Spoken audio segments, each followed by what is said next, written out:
Todo mundo se lembra do Mirai Gohan como um símbolo de resistência, o último guerreiro de pé em um mundo destruído. Mas e se, apesar de toda essa imagem heróica, o poder dele fosse bem mais modesto do que se costuma imaginar? E se no fundo, ele nunca chegou nem perto do Goku, e a sua maior batalha sempre foi contra as limitações do seu próprio tempo? A falta de experiência, de parceiros, de conhecimento, faltou tudo para ele. E principalmente, faltou seu pai. A verdade é que Mirai Gohan era um guerreiro incompleto, mas até onde ele realmente chegou? Fica aqui comigo até o final do vídeo para você entender cada detalhe. Fala comigo, pessoal, beleza? Eu sou o Diego e sejam bem-vindos de volta ao Timeverso 7. Como em todos os outros vídeos do canal, vamos nos concentrar na versão do mangá. E aqui mais ainda, porque o nível de poder do Mirai Gohan no mangá e o do Mirai Gohan na animação são bem diferentes. Então vamos começar. O quão forte realmente era o Gohan do futuro? Uma das poucas pistas que temos sobre seu nível de poder vem da sua própria fala, quando ele diz que usava o mesmo uniforme do seu pai porque esperava ser tão forte quanto ele era antes da sua morte. Embora essa fala também possa ser interpretada de maneira mais simbólica, como se Gohan estivesse querendo representar o que o seu pai representava, ela também é uma afirmação sim sobre os níveis de poder. Alguns interpretam que ao dizer ser mais fraco que seu pai antes de morrer, Gohan estava se comparando a um Goku já muito mais poderoso do que a sua versão que retornou de Ardrat e derrotou o Mecha Freeza e o Rei Cold. Seguindo essa lógica, Mirai Gohan também seria mais forte que esse Goku de quando retornou de Ardrat. Mas será que tem base para isso? Será que temos base para afirmar que esse Goku, antes de morrer da doença do coração, já era muito mais forte que a sua versão de Ardrat? Acredito que, para descobrir qual era o nível desse Goku antes de morrer, temos que dar uma olhada em como foi a vida do Goku na passagem da fase clássica para a fase Z. Goku viveu 5 anos de paz, focado na sua vida familiar com a Tite e o Gohan. Quando foi enfrentar o Raditz junto com o Piccolo, Goku disse que se manteve treinando. Mas como vimos nos vídeos sobre os treinos, para produzirem grandes resultados, os treinos precisam ser novos desafios, diferenciados ou com parceiros fortes. E nesse período, nenhuma dessas características estava presente nos treinos de Goku. E por isso não vimos nenhum salto de poder de Goku do torneio 23 para o Goku na chegada de Raditz. Inclusive, isso é reconhecido até mesmo pelos números oficiais. Então, se Goku teve algum aumento de poder naquela época, foi realmente muito modesto. Alguns até acham que Goku era mais forte no torneio 23 do que no começo da fase Z. E esse é o ponto. Temos razões para acreditar que o estilo de vida de Goku após chegar de Ardrat foi muito parecido com o dessa época. Trunks disse que, não muito depois da data em que eles se encontraram, Goku contrairia a doença no coração. Enquanto na passagem do clássico para o Z foram 5 anos que não produziram um grande aumento de poder, aqui foi ainda menos de 3 anos, que era o prazo que tinha até a aparição dos androides. Goku do presente ficou treinando por 3 anos com Piccolo e Gohan, e isso não aconteceu para o Goku do futuro. Piccolo só foi treinar com eles no presente por causa da ameaça dos androides. Goku diz lá no começo da fase Z que a Tite não permitia treinar o Gohan. Tite também não queria permitir que o Gohan treinasse nem mesmo com a ameaça dos androides acabarem com o mundo. Quando o mangá nos mostra Gohan na chegada do Mecha Freeza, vemos que ele estava estudando, como a sua mãe sempre o obrigou, e as suas roupas de luta ou de treino estavam guardadas em uma caixa. Gohan também pergunta ao Piccolo se ele ainda estava treinando todos os dias, o que dá a entender que ele mesmo não fazia isso. Então podemos afirmar com certa segurança que o Goku do futuro não manteve uma rotina de treinos com Piccolo e o seu filho.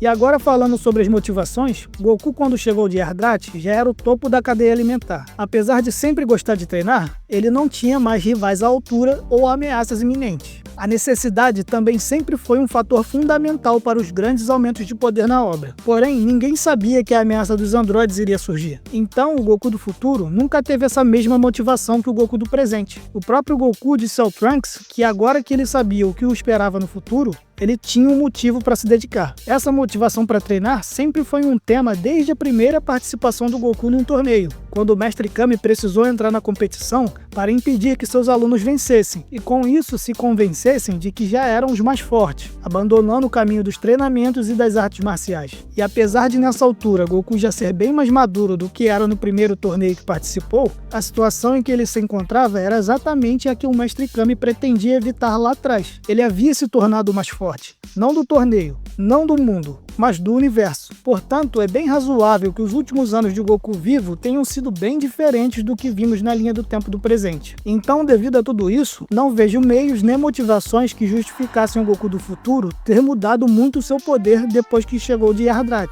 Pelo contrário, todo o contexto da obra aponta que não. Então, quando o Mirai Gohan diz que queria ser tão forte quanto seu pai era, ele provavelmente se referia ao nível do Goku quando chegou de Yardrat, sem grandes avanços além disso. Vamos falar novamente dessa questão do Goku ter treinado com o Piccolo e o Gohan. Podemos afirmar com certa segurança que Mirai Gohan nunca e jamais treinou com seu pai. Como já falamos, no começo da fase Z, Goku disse que a Tite não o deixava treinar o garoto. Depois Goku morre e Gohan é treinado pelo Piccolo. Depois eles se recuperam da batalha contra os Saiyajins e já vão direto para Namekusei. Depois disso, Goku fica mais de um ano fora no espaço e quando chega, não muito tempo depois, adoece e morre. Além disso, Tite não queria deixar o garoto treinar, nem mesmo sabendo das ameaças dos androides nesse período. Então, diferente da linha do tempo do presente, onde Gohan treinou por 3 anos com Goku e Piccolo, Mirai Gohan não teve nem esse privilégio. Mesmo desconsiderando o treino na Sala do Tempo, Mirai Gohan estava muito atrás da sua versão do presente. Então não me surpreende que ele nunca tenha conseguido superar os seus limites e derrotar os androides no futuro. Gohan nunca imaginou que poderia haver algo além do Super Saiyajin, já que o Trunks, seu discípulo, não imaginava que isso era possível. Trunks ficou extremamente surpreso ao ouvir isso pela primeira vez.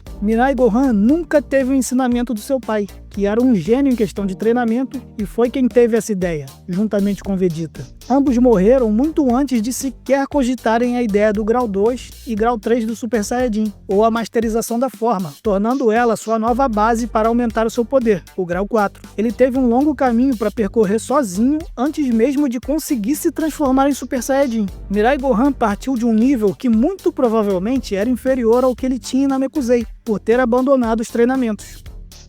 E uma outra das poucas informações que temos sobre Mirai Gohan é na luta dele com o Android 17. E a primeira coisa que você tem que entender sobre esse vídeo é que sim, os androides do futuro eram mais fracos que os androides do presente. Eu sei que isso é controverso e alvo de debates até hoje, mas já fiz vídeos recentes sobre isso. Então não vou me repetir aqui nesse vídeo, porque tomaria muito tempo e já fiz uma análise completa lá. Então se você pensa diferente, pode ouvir os argumentos relacionados a isso nesse vídeo com ceticismo, e depois dar uma olhada lá nos outros vídeos onde faço uma análise melhor sobre o tema. Vou deixar aqui no comentário fixado. Voltando à luta, embora ela tenha acontecido fora de tela, o 17 diz que, na última vez em que lutaram, só tinha usado metade do seu poder. Gohan diz que estava treinando para enfrentá-lo de novo, mas quando o 17 conta que ele só usava metade do seu poder, Gohan fica assustado com a informação. Ou seja, o poder do 17 que o Gohan tinha como referência, que ele teria treinado para se igualar e supostamente superar, eram apenas esses 50%. Depois disso, o 17 parte para cima e fica implícito que Gohan foi derrotado facilmente sem nem mesmo a 18 se envolver. Então a melhor estimativa que podemos fazer para o Gohan é que ele pelo menos conseguiu ultrapassar levemente esses 50% do poder do 17. Sim, isso é a melhor estimativa, porque temos que lembrar que Gohan sempre soube que iria morrer naquela luta. Ele não tinha esperanças de realmente vencer, mesmo que ele estivesse achando que superou os 50% do poder do 17, são 2 androides, né? Ele disse que se o Trunks morresse ali, não haveria mais ninguém para proteger a Terra. Ele sabia qual era o destino que o aguardava. Imaginar que Gohan tinha, na melhor das estimativas, por volta da metade do poder do 17 do futuro, é razoável, considerando que mesmo treinando e lutando por 13 anos, a evolução de poder para os guerreiros do futuro parecia ser muito menor, pela falta de ensinamentos sobre treino do Goku. E antes de Gohan morrer, tem uma cena muito interessante. Ela abre vários questionamentos, inclusive sobre os multiplicadores do Super Saiyajin, embora esse não seja o foco aqui nesse vídeo. Gohan e Trunks estavam treinando, e é muito curioso porque Trunks estava transformado em Super Saiyajin, enquanto Gohan estava apenas na forma base. Ainda mais curioso porque era o Trunks quem parecia estar se esforçando. Já Gohan estava tranquilo, conversando, e tudo isso tendo apenas um braço. Muitos pensam que existe um nível de poder mínimo necessário para que o Saiyajin possa se transformar em Super Saiyajin. E como o Goku foi o primeiro Super Saiyajin, acredita-se que aquele nível base do Goku na luta contra o Freeza seja o mínimo de poder necessário para conseguir se transformar. Com isso em mente, então dizem que Trunks, por também já ser um Super Saiyajin, tinha no mínimo esse mesmo nível base do Goku. E como o Gohan estava na base segurando os golpes do Trunks em Super Saiyajin, isso seria uma prova que o Mirai Gohan era absurdamente mais forte que o Goku em Namekusei. Porém, eu não acredito que seja esse o caso. Primeiro, que pra mim, essa é uma das cenas que abrem margem para questionar os multiplicadores. Então, se fosse para avaliar algo nesse sentido, seria por aí. Segundo, é que eu não acredito que para se tornar Super Saiyajin, seja necessário ter aquele nível de poder básico como o do Goku, que nos números oficiais é 3 milhões. Isso é um headcanon dos fãs, mas não algo que foi explicitamente dito na obra, embora a obra deixe implícito que existe algum mínimo necessário. O que sabemos é que esse poder mínimo tinha que ser um poder que ultrapassava todos os limites dos Saiyajins. Tinha que ser completamente fora da curva para sua raça. Só não temos como cravar exatamente qual seria esse mínimo, porque o Goku em Namekusei não teve nenhum gatilho emocional forte como a morte do Kuririn antes da luta contra o Freeza. E 60 mil ou 90 mil já eram poderes considerados fora da curva, já era classificado como mutante, e o Vegeta já achava que o Goku tinha se tornado um Super Saiyajin com esse poder. Então não, Gohan e Trunks não precisam necessariamente ter o mesmo nível base de Goku em Namekusei nessa cena. Isso é uma tentativa de colocar o Mirai Gohan em um nível bem alto de poder, que vai contra todas as outras evidências de que ele era sim mais fraco. Gohan também disse que o Trunks estava próximo de ultrapassá-lo nos próximos meses. Talvez Gohan só estivesse querendo estimular o seu discípulo ao dizer essas palavras? Não sei, pode ser, mas Gohan deixou a entender que tinha esperança de que Trunks conseguiria ultrapassá-lo um dia. Em seu discurso de despedida, ele deixou tudo em suas mãos, e depois disso Gohan acabou morrendo nas mãos dos androides. Alguns anos se passam e Trunks vai enfrentar os androides novamente. Será que ele conseguiu superar seu mestre? Alguns pensam que não, por causa da fala da Bulma questionando isso. Alguns se apegam a essa fala para afirmar que Trunks ainda não tinha ultrapassado Gohan. Alguns dizem que eles teriam o mesmo poder, e alguns dizem que o Gohan ainda estava em um nível acima. Mas aí ficamos nos perguntando, em questão de avaliar o poder, Bulma tem mais propriedade para falar do que o Trunks? Óbvio que não. Bulma não é a personagem certa para essa função. Pensem como o autor usava o Goku no original ou o Whis no Super para esclarecer as situações ou informar os níveis de poder para os leitores. Bulma não se encaixa nesse perfil quando se trata de avaliar poder. Mas a questão é que também não havia nenhum outro personagem naquele futuro para fazer esse papel. Então eu não vou ignorar a intenção do autor aqui também. A fala da Bulma não foi colocada aqui à toa. O autor quer nos comunicar alguma coisa. O quê? Se for que Trunks não ultrapassou Gohan, todo o resto do diálogo fica sem noção, principalmente por parte de Trunks. Então eu não acredito que essa fala está aqui para ser uma afirmação de que o Trunks era inferior ao Gohan, mas sim de que Trunks perderia para os androides de qualquer jeito. Trunks depois diz que Bulma estava certa, mas certa em quê? Em achar que Gohan era mais forte que ele? Não, Trunks diz que ela estava certa porque ele ainda não era poderoso o suficiente para vencer os androides. Essa foi a resposta. Que Gohan foi superado por Trunks era evidente. Bulma pergunta se ele achava que era mais poderoso que Gohan e Trunks responde que dessa vez vai ser diferente, que pode vencê-los. Ou seja, está implícito que sim. Trunks nas outras vezes perdia, exatamente como Gohan, mas agora ele acha que ficou forte o suficiente para vencer. Então, no mínimo, ele sabe que agora tem mais poder que Gohan tinha, como o próprio Gohan previu que aconteceria. O Trunks naquele momento estava abrindo mão da viagem no tempo, algo que eles tiveram muita dificuldade para conseguir, fosse para construir a máquina do tempo ou para conseguir combustível. Trunks não é um personagem que brinca, Trunks não arrisca. Ele é extremamente racional e direto ao ponto quando se trata de resolver a situação. Nós vimos como ele ficava indignado com as atitudes do Vegeta no presente. Então, se esse personagem abriu mão da viagem no tempo para lutar com os androides, com certeza ele sabia que tinha superado o poder do Gohan. Com certeza ele pensava que tinha chances de vencer. E ele perde justamente porque não sabia que os androides estavam se contendo.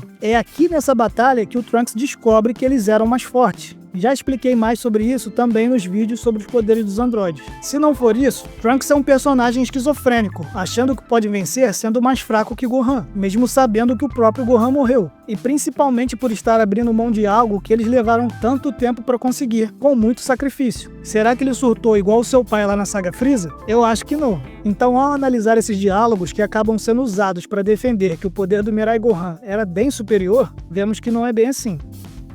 Além de tudo isso, temos muita base para afirmar que Goku, quando chegou de Ardrat, já era mais forte que o Mirai Gohan e o Trunks. Temos a cena onde Trunks pergunta sobre Goku a Bulma, questionando se ele era realmente tão forte assim, e Bulma diz que sim. Essa cena, essa fala, está aqui para representar que Goku era uma esperança, por ser um símbolo, e também por ser mais forte. E faz sentido que Trunks tenha ficado com tantas esperanças em Goku. Os androides do futuro eram sim mais fracos que os do presente. Então quando Trunks fica otimista com Goku, dizendo que ele era um verdadeiro Super Saiyajin, que após ver a sua força tinha fé que com ele vivo as coisas seriam diferentes, tudo isso nada mais é do que a verdade. É como a Bulma disse, de que se Goku estivesse vivo, o mundo não estaria daquele jeito. Embora isso antes pudesse ser apenas uma esperança da Bulma, Trunks veio ao presente e confirmou o que a Bulma esperava. Na verdade, ele confirmou que o Goku era melhor do que o que a Bulma e o Gohan disseram. E como vimos, Gohan dizia que seu pai era forte. Ou seja, por mais controverso que isso possa parecer,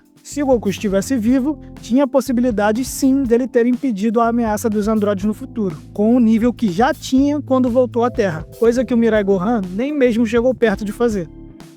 A conclusão inevitável é que Mirai Gohan era sim mais fraco. O mais provável, considerando de onde ele saiu e as dificuldades que lhe foram impostas, é que Mirai Gohan se esforçou muito para tentar alcançar o nível que Goku tinha em Namekusei. Penso até que ele poderia derrotar o Mecha Freeza e o Rei Cold sim, mas seria uma batalha mais dura do que foi a de Trunks. Se você quiser considerar, o guia El Manga Legendário diz que Freeza aumentou seus poderes, mas que não conseguiu alcançar o nível de um Super Saiyajin. Então se Mirai Gohan também era um Super Saiyajin, ele também poderia vencer Freeza. Infelizmente, o Gohan do futuro teve um caminho muito mais difícil do que a sua versão do presente, o que para o Gohan do presente foi um período de 3 anos de evolução de poder e ensinamentos recebidos do seu pai, nunca aconteceu para a sua versão do futuro. E se contar com a Sala do Tempo, a diferença fica ainda mais gritante. Resultado, o Mirai Gohan comparado com seu pai é de dar pena.